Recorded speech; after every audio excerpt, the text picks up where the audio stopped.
नमस्कार, बहुत बहुत स्वागत है आपका आयुर्वेद पर आधारित हमारे इस बेहद खास कार्यक्रम स्वस्थ विचार में। मैं हूं आपके साथ आपका साथी विकास। दर्शकों, स्वस्थ विचार कार्यक्रम आयुर्वेद से संबंधित कार्यक्रम है और आयुर्वेद के बारे में आप भली भांति से परिचित हैं, क्योंकि आयुर्वेद केवल रोग के लिए ही नहीं है बल्कि आपके जीवन को तंदुरुस्त बनाने के लिए, निरोगी काया अपनी बनाने के लिए आयुर्वेद ही एकमात्र विकल्प है जिसके माध्यम से हम अपने आप को एक ऐसे अदृश्य सुरक्षा घेरे में रख सकते हैं जिसमें कोई भी अनचाहा अनजाना रोग प्रवेश नहीं कर पाएगा। ये सब तब संभव है जब हमारे अंदर जागरूकता उत्पन्न होगी, और वही जागरूकता हम इस कार्यक्रम के माध्यम से आपके अंदर उत्पन्न करने का प्रयास करते हैं, क्योंकि हमारे आसपास प्रकृति की तमाम वो चमत्कारिक बूटियाँ, चमत्कारिक औषधियाँ मौजूद हैं जिनसे हम अपना उपचार कर सकते हैं, लेकिन हमें सही जानकारी नहीं होती, सही प्रक्रिया के बारे में नहीं पता होता, जिस वजह से हम बहुत सारी बहुमूल्य चीज़ों को वेस्ट कर देते हैं। इस कार्यक्रम में हर प्रकार की आपको जानकारी दी जाएगी, बस ज़रूरत है इसके साथ जुड़ने की, और इन सभी विषयों में हमारा मार्गदर्शन करते हैं जाने माने आयुर्वेद के ज्ञाता गायत्री सिद्ध पंडित श्री लक्ष्मण दास रतन भारद्वाज जी। चलिए, सबसे पहले गुरु जी का स्वागत करेंगे, कार्यक्रम की शुरुआत करते हैं। गुरु जी नमस्कार। नमस्कार। दर्शकों, आप सभी के लिए हम ये जो कार्यक्रम लेकर आते हैं, इसमें केवल रोग पर ही चर्चा नहीं होती, बल्कि आपको रोगों से बचाए रखने के लिए क्या कुछ आप बेहतर कर सकते हैं, अपने दिनचर्या में रहकर ही अपनी दिनचर्या को कैसे व्यवस्थित कर सकते हैं, क्या कुछ आपको शामिल करना है, किन चीज़ों को आपको दूर करना है, किस चीज़ में आपको सुधार लाना है और किस चीज़ को आपको अपनाना है, वो सारी जानकारी आपको मिलती है। समय समय पर अलग अलग बीमारियों के विषय में चर्चा की जाती है, समय समय पर आपको औषधि तत्वों के बारे में जानकारी दी जाती है, मौसम के हिसाब से हम अपने आप को कैसे ढाल सकते हैं। तभी हम जाकर, यदि हम इन चीज़ों को करते हैं, तभी हम अपने आप को मजबूत रख सकते हैं, अपनी प्रतिरोधक क्षमता को मजबूत रख सकते हैं और छोटे छोटे विकारों से अपने आप को स्वतः ही मुक्त रख पाएंगे। निरोगी काया बनाने में हम तभी अपने आप को सफल कर पाएंगे।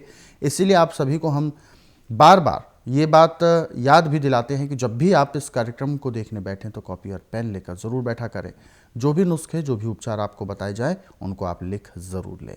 आगे बढ़ते हैं कार्यक्रम में और शुरू करते हैं अपने नए विषय पर चर्चा। गुरु जी, आज के इस अंक में हम किसी एक रोग के बारे में बात नहीं कर पा रहे हैं, बल्कि व्यक्ति के सौंदर्य में एक चीज़ होती है जिसे हम कहते हैं नाखून। हालांकि नाखून का क्या उपयोग है उसके बारे में संशय है, बहुत ज़्यादा उपयोग नहीं होता, लेकिन नाखून हमारे शरीर का अभिन्न अंग है। लेकिन जब नाखून में कुरूपता आ जाती है, जैसे कि मोटे हो जाना, भद्दे लगना, दिखने में भद्दे लगना, रंग उसका ख़राब हो जाना, टेढ़े मेढ़े नाखून हो जाना, और भी कई उसमें विकार उत्पन्न होते हैं। कहते हैं कि एक बार नाखून जिस दिशा की ओर चल देता है, फिर वही दिशा उसकी बनी रहती है। तो इन सभी विषयों के बारे में हम आज जानना चाहेंगे। क्या आयुर्वेद, स्वस्थ विचार, या आपने जिन तरीकों को आजमाइश की है, क्या उनमें नाखूनों का भी कुछ रोल है? नाखून का रोल सबसे बड़ा है। अच्छा जितना आपका नाखून सुंदर होगा जी, उतनी आपकी बुद्धि तीव्र होगी। ऐसा? जी जी जी जी आयुर्वेद में साफ लिखा है जी कि सबसे पहली पहचान मस्तक, जी दूसरा आँखें, तीसरा नाक, फेस से कोई इसका संबंध नहीं इतना, जी जी जी और चौथे नंबर पे हाथ पाँव की अंगुलियों के नाखून। जी इन्हीं के ऊपर से हम सारा आदमी का वातावरण ले लेते हैं। जी अब नाखून काले, भद्दे, टेढ़े मेढ़े, दो रंगे होने का मुख्य कारण है कि आपके शरीर में गंधक की कमी है। जी, फास्फोरस की कमी। हाँ, देखिए, गंधक आर्टिफिशियल नहीं लेना चाहिए, नेचुरली लेना चाहिए। नेचुरली गंधक जो है वो फूल गोभी में और पत्ता गोभी में सबसे ज़्यादा है। सर्दी के मौसम में आपको पत्ता गोभी और फूल गोभी बड़े सस्ते दामों में मिल जाती है, बेमौसमी फिर महंगी मिलती है। जिनके नाखून टेढ़े मेढ़े हैं वो सुबह खाली पेट योग करने के आधे घंटे बाद 1 गिलास चाहे पत्ता गोभी का सूप बना के पिएं, चाहे फूल गोभी का सूप बना के पिएं। परंतु 200 ग्राम सूप पीने में आपको आधे घंटे का समय लगाना पड़ेगा। और सूप भी ज़्यादा गर्म नहीं, 15 से 18 डिग्री गर्म होना चाहिए, तब लाभ देता है। ज़्यादा गर्म चीज़ और ठंडी जो है नुकसान देती है। अब यदि आप 1 महीना कंटिन्यू लेते हैं तो जिसके नाखून टेढ़े मेढ़े थे, चमड़ी के अंदर घुस जाते थे, बार बार डॉक्टर से ऑपरेशन कराते, ऑपरेशन कराने छूट जाएंगे। वो अपने आकार में जैसे चाहिए वैसे रहेंगे। आज मुझे इस बात का अफसोस है कि आदमी जीभ के चुटकोरेपन को ज़्यादा ध्यान देता है, नॉर्मल खाना उनको पसंद नहीं आता। आज हम अपना खान पान बिल्कुल भूल चुके हैं। मैदे की चीज़ें, आर्टिफिशियल चीज़ें, इन पे हम ज़्यादा प्रयोग करते हैं। चीनी पे, चाय पे, कॉफ़ी पे ज़्यादा प्रयोग करते हैं, और यही हर एक रोग की जड़ें हैं। यदि हम खाना पीना सोना सीख जाएं और सुबह प्राणायाम योग करें तो मैं दावे से कह सकता हूं कि आपको hospital, nursing home, doctor nurse से मिलेंगे, परंतु रोग ही नहीं मिलेगा। क्योंकि रोग जो होता है वो हमारी अपनी लापरवाही से होता है। अभी आपको पाँव में कांटा लगा, कांटा चमड़ी के अंदर टूट गया और आपने उसका ध्यान नहीं दिया तो उसमें पस पड़ेगी, और आपने फिर भी कांटा नहीं निकाला तो पस अंदर अंदर बन के उसकी डील बन जाएगी।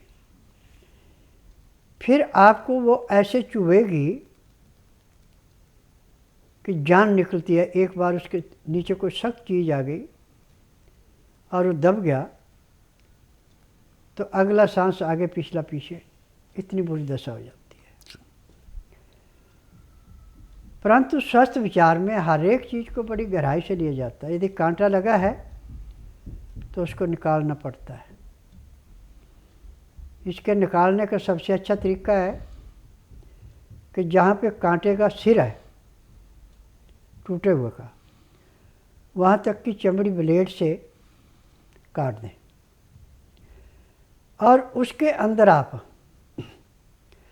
कान के अंदर जो मैल होती है, इस मैल को लगा के और ऊपर रुई रख के खाकी रंग की सेलो टेप बांध दें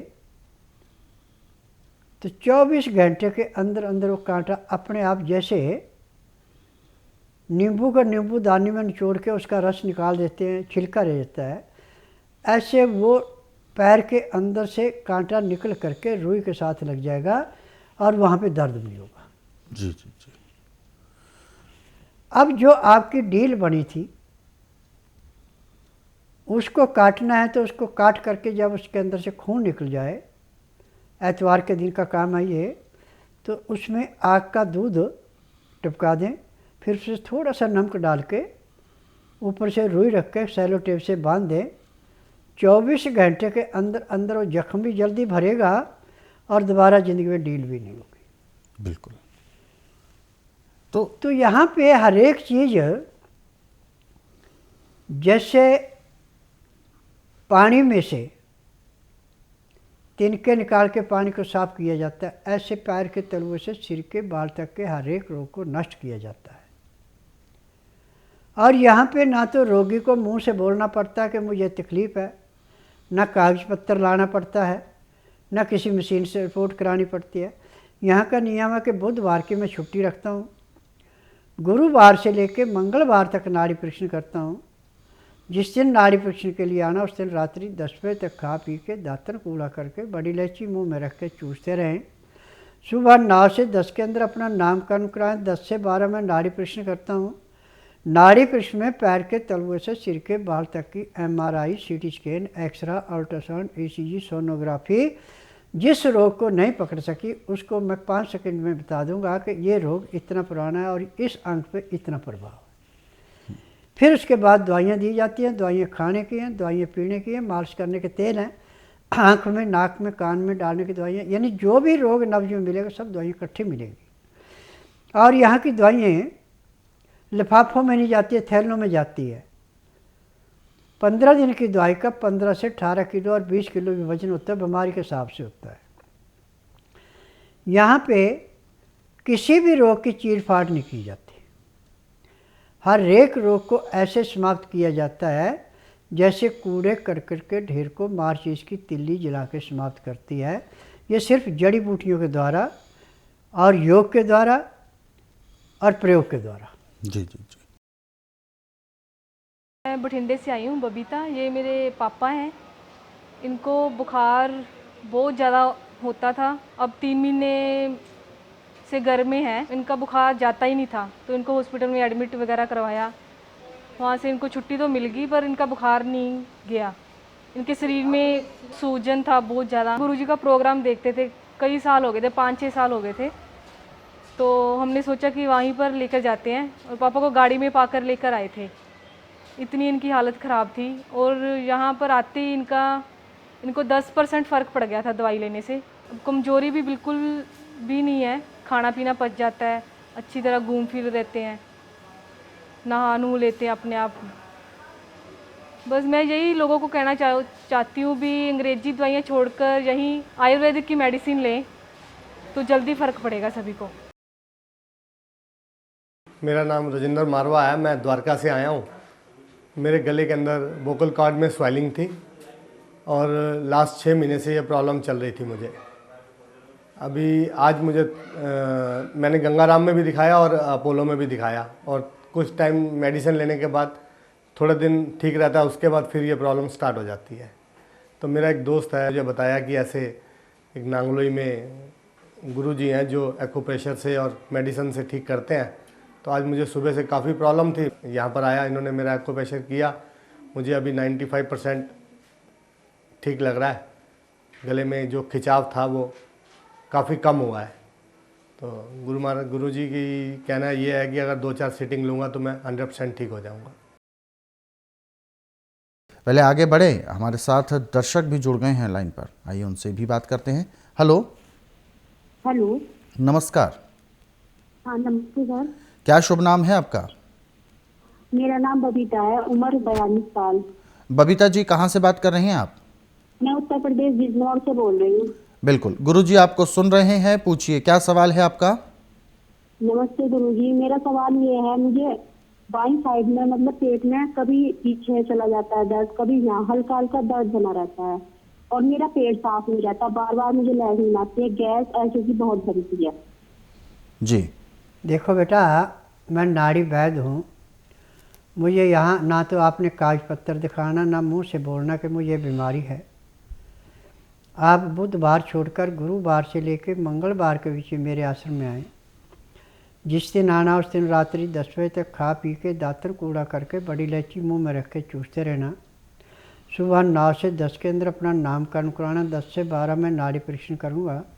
नाड़ी परीक्षण में पैर के तलुए से सिर के बाल तक की MRI, CT scan, x-ray, ultrasound, ECG, sonography सब कुछ 5 सेकंड में हो। उसमें जो भी कमियां शरीर में पाई जाएंगी दवाइयां दी जाएंगी। दवाइयां खाने की हैं, दवाइयां पीने की हैं, मालिश करने के तेल हैं, आँख में, नाक में, कान में डालने की दवाइयाँ, जैसा रोग वैसी दवाई। और उसी दिन जिस दिन आएगी कम से कम 15 से 20% आराम मिल जाएगा। 15 दिन की दवाई से 50 से 60% आराम मिलेगा। 1 महीने रोग समाप्त होकर दवाइयाँ बंद होगी। परंतु यहाँ आने का नियम है कि कमीज सलवार पहन के आना, सलवार खुली मूरी की, नाड़े वाली लानी, कि नाड़े की जगह प्लास्टिक डाल रखा है तो नब्ज देखते ही आपको छोड़ दिया जाएगा, पहले कपड़े बदल के आओ। और यदि आपने साड़ी बांध रखी तो आपका नाड़ी परीक्षण नहीं होगा, पहले कहा जाएगा कमीज सलवार पहन के आओ। क्योंकि मैं नाड़ी वैद्य हूँ, मुझे जैसे पानी में से मछली निकली तो मछली बताई जाएगी, सांप निकला तो सांप बताया जाएगा, ऐसे जो भी नब्ज बताएगी उसी रोग के अनुसार दवाइयाँ दी जाती हैं। और मेरी दवाई किसी के पास नहीं मिलती, मेरी दवाई मेरे आश्रम में मिलती। मेरी अपनी फार्मेसी है दवाइयाँ बनाने की, और मैं जड़ी बूटियों से दवाइयाँ बनाता हूँ। मेरी दवाइयों में किसी किसी का केमिकल नहीं है, इन दवाइयों का कोई साइड इफ़ेक्ट नहीं है। ईमानदारी से जो दवाई खाता है वो 1 महीने से फालतू दवाई नहीं खाता। बिल्कुल, तो ये समस्या आपकी बिल्कुल दूर हो सकती है। इसी से संबंधित एक सवाल और हमें भेजा है सरताज सिंह जी ने, हरजिंदर सिंह जी के लिए, ऊना हिमाचल प्रदेश से, 38 वर्ष की उम्र है। कहते हैं भूख नहीं लगती है और पहले इनको कब्ज़ की समस्या थी, लेकिन कब्ज़ तो इन्होंने जैसे तैसे करके उपचारों के माध्यम से ठीक कर ली, लेकिन पेट में एक अजीब सा टाइटपन और पेट में गड़बड़ी वो बनी रहती है। देखिए, यदि किसी के लीवर के ऊपर चिकनाहट जम जाए या लीवर सिकुड़ जाए या लीवर फैल जाए तो उसका पूरा शरीर बेकार हो जाता है। भूख नहीं लगती, थोड़ा खा पी लिया तो उससे खट्टी डकारें आती हैं, तेजाब ज़्यादा बनता है और आंतों में जाके जैसे कपड़े में मावा देते ऐसे आंतें अकड़ जाती हैं। इसका उपचार टीवी के माध्यम से नहीं है, ना मैं टीवी के माध्यम से किसी को दवाइयाँ बेचता हूँ। मेरा नियम है कि बुधवार की मैं छुट्टी रखता हूँ, गुरुवार से लेकर मंगलवार तक नाड़ी परीक्षण करता हूँ। आपने जिस दिन नाड़ी परीक्षण के लिए आना है उस दिन रात्रि 10 बजे तक खा पी के दातन कूड़ा करके बड़ी इलायची मुंह में रख के चूसते रहना। सुबह 9 से 10 के अंदर अपना नामकरण कराना। 10 से 12 में नाड़ी परीक्षण करूँगा। नाड़ी परीक्षण में पैर के तलुए से सिर के बाल तक की MRI, CT scan, x-ray, ultrasound, ECG, sonography सब कुछ 5 सेकंड में हो जाते हैं। उसमें जो भी कमी शरीर के अंदर पाई जाती है वो बताई जाती है कि आपके अंदर ये कमज़ोरी है, ये बीमारी है, इतनी पुरानी है, ये इसके परहेज और लिखे हैं बाहर, वो बताए जाते हैं। यदि ये परहेज कर सकते दवाई लो, परहेज नहीं कर सकते दवाई नहीं लेना। यदि वो दवाई लेता है, परहेज करता है, तो जिस दिन आता है उसी दिन 15 से 20% आराम मिल जाता है। 15 दिन में 50 से 60% आराम मिलता है। महीने में कितना ही पुराने से पुराना रोग समाप्त हो जाता है। तो आपके जो रोग हैं वो बिल्कुल ठीक हो सकते हैं, लेकिन इसके लिए आपको स्वस्थ विचार आश्रम आना होगा। अधिक जानकारी के लिए हेल्पलाइन नंबर्स पर आप कॉल कर सकते हैं। और दर्शकों, यदि आप इस कार्यक्रम से अभी जुड़ना चाहते हैं, कोई भी आप रोग से जूझ रहे हैं या जहन में कोई सवाल उठ रहा है, तो आप इस कार्यक्रम से अभी जुड़ सकते हैं। फ़ोन उठाएं, हमें कॉल करें, या आप हमें व्हाट्सएप के ज़रिए भी संदेश अपना भेज सकते हैं। आगे बढ़ते हैं कार्यक्रम में, अगले सवाल की ओर रुख करते हैं। विमल थाड़ेट जी हैं और इन्होंने अपना सवाल भेजा है पूनम जॉली जी के लिए। समस्या है मानसिक दिक्कत है। मस्तिष्क बहुत कम काम करता है, यानी सुस्त रहता है मस्तिष्क, और ऐसा इनके साथ बचपन से नहीं था। ये इनको जब इन्होंने उम्र लिखी है 27 वर्ष की उम्र से इनके साथ ऐसी समस्या हो रही है, और अब इस बात को इनको 10 वर्ष हो चुके हैं। जब किसी का नज़ला बिगड़ जाए, एलोपैथिक दवाई खा के उसको सुखा दिया जाए दिमाग में, तो दिमाग के ऊपर इसका बहुत बुरा असर पड़ता है। याददाश्त तो दिन दुगने रातें चौगुनी घटती है, और इसमें अनिद्रा की बीमारी भी होती है। एक नहीं, कई बीमारियां पैदा होती हैं। अब इसका उपचार टीवी के माध्यम से न मैं किसी का करता हूँ न मैं करूँगा। आप बुधवार छोड़कर गुरुवार से लेकर मंगलवार के बीच में मेरे आश्रम में आइए। जिस दिन आश्रम में आना उस दिन रात्रि 10 बजे तक खा पी के दातन कूड़ा करके बड़ी इलायची मुंह में रख के चूसते रहना। सुबह 9 से 10 के अंदर अपना नामकरण कराना। 10 से 12 में नाड़ी परीक्षण करूँगा। नाड़ी परीक्षण में पैर के तलुए से सिर के बाल तक की MRI, CT scan, x-ray, ultrasound, ECG, sonography सब कुछ 5 सेकंड में होगी। उसमें जो भी कमियां शरीर में पाई जाएंगी दवाइयाँ दी जाएंगी। दवाइयाँ खाने की हैं, दवाइयाँ पीने की हैं, मालिश करने के तेल हैं, आँख में, नाक में, कान में डालने की दवाइयाँ हैं। जैसे नाक में दवाई डालेंगे तो स्मरण शक्ति भी बढ़ेगी और आपका जो रोग है वो दिन दुगने रातें चौगुनी कटेगा। यदि आप नियम से दवाई खाएंगे, परहेज करेंगे, तो 15 दिन में आपके अंदर कम से कम 60% का परिवर्तन जरूर आएगा। और यदि परहेज करते हैं तो 1% कम नहीं आना, और 1 महीने में आपका रोग बिल्कुल समाप्त हो जाएगा। बिल्कुल, तो आपके जो रोग हैं वो बिल्कुल ठीक हो पाएंगे, लेकिन इसके लिए आपको स्वस्थ विचार आश्रम ज़रूर आना है। और स्वस्थ विचार आश्रम आने से पहले कुछ विशेष जानकारी है जिनको आपको जानना बहुत ज़रूरी है, और उसके लिए आप हेल्पलाइन नंबर्स आपके टीवी स्क्रीन पर हैं, उस पर आप कॉल करें। सुबह 10 बजे से शाम 5 बजे के बीच में आप कॉल कर सकते हैं। आगे बढ़ते हैं कार्यक्रम में, अगले सवाल की ओर रुख करते हैं। इंद्र कुमार राठौर जी हैं और ये अपना सवाल पूछ रहे हैं बहादुरगढ़ हरियाणा से, और इन्होंने अपना सवाल भेजा है।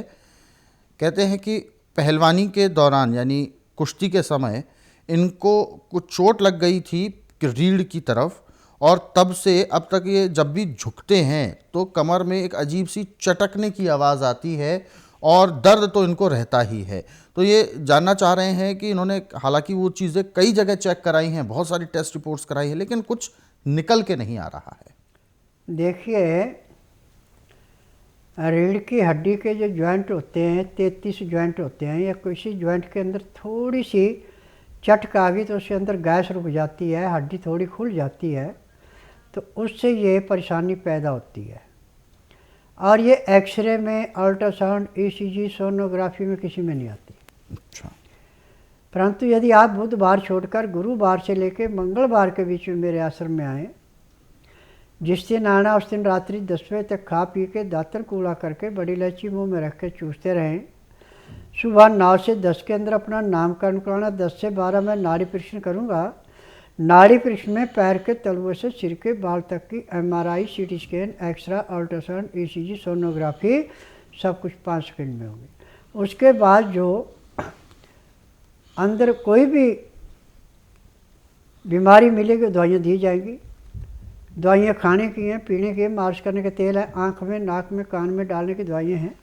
यदि रीढ़ की हड्डी के अंदर गैस रुकी होगी या हड्डी के अंदर थोड़ी सी खरोच होगी तो आपको एक पाउडर तेल लगा के कमर पे पट्टी की जाएगी। पहले मलहम बना के लेप किया जाएगा, उसके बाद डॉक्टर वाली रुई लगा के खाकी रंग की टेप से पट्टी की जाएगी। पट्टी करने के 24 घंटे बाद वो पट्टी उतारी जाएगी। 3-4 पट्टी करने के बाद वो पूर्ण रूप से स्वस्थ हो जाएगा, परंतु होगा तभी जब नाड़ी परीक्षण होगा। बिल्कुल, नाड़ी परीक्षण करना बहुत ज़रूरी है, और इसके लिए आप विशेष कोई जानकारी लेना चाहते हैं तो आप हेल्पलाइन नंबर्स पर कॉल भी कर सकते हैं। हालांकि इस कार्यक्रम में आपको बहुत से नुस्खों पर चर्चा की जाती है, बहुत से रोगों के विषय में बताया जाता है, नुस्खे आपको बताए जाते हैं और उन नुस्खों को आप लिख लेते हैं। ऐसे ही तमाम नुस्खे यदि आपसे चूक हो गई है लिखने में या किसी अन्य बीमारी के विषय में आप जानना चाहते हैं तो हमारे इन कार्यक्रमों में जो नुस्खे बताए जाते हैं इनको आप अपने विशेष और सरल सुविधाजनक समय पर पढ़ना चाहते हैं, स्वस्थ विचार पुस्तकों के ज़रिए पढ़ सकते हैं, या आप हमारे इन कार्यक्रमों को अपने सरल सुविधाजनक समय पर देखना चाहते हैं तो YouTube के ज़रिए भी देख सकते हैं। हमारा YouTube चैनल स्वस्थ विचार सेहत की बात, इस YouTube चैनल को आप सर्च करें, सब्सक्राइब करें और इन कार्यक्रमों को ज़रूरतमंदों तक शेयर ज़रूर करें। फिलहाल कार्यक्रम में वक्त इशारा कर रहा है विराम देने का। गुरुजी, आपने अपना कीमती मार्गदर्शन दिया, आपका बहुत बहुत धन्यवाद। नमस्कार दर्शकों, आज के इस विशेष कार्यक्रम में बस इतना ही। आप सभी लोग स्वस्थ रहें, निरोगी रहें, इन्हीं शुभकामनाओं के साथ हम आपसे लेंगे इजाज़त। अगले अंक में आपसे फिर होगी मुलाकात एक नए विषय के साथ। तब तक के लिए मुझे दीजिए आज्ञा। नमस्कार।